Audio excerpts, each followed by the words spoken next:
why do we do a webinar, right? And it's quite surprisingly how often companies treat webinar as a result on its own. So let's make a webinar. Actually, if you let's just make a webinar or do it for some abstract reason, you will not get results, right?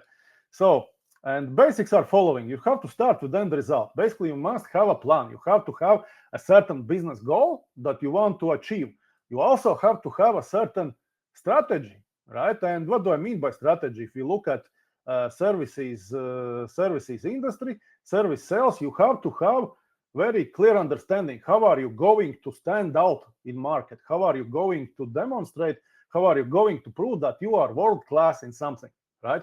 And being world class means that you cannot be world class in everything. Probably there is one, maybe two specializations where you can really claim that we are world class, right? So that's one thing you have to figure out in strategy. Second thing, which is very tied to specialization, is who your ICP is, ideal customer profile, customers, right? And ideally in this case, you probably want to have a list.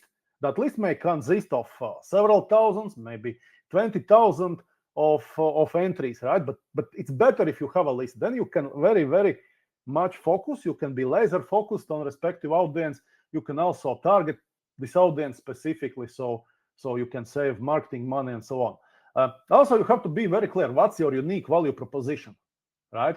Either for your company or for specific service that you want to sell, right?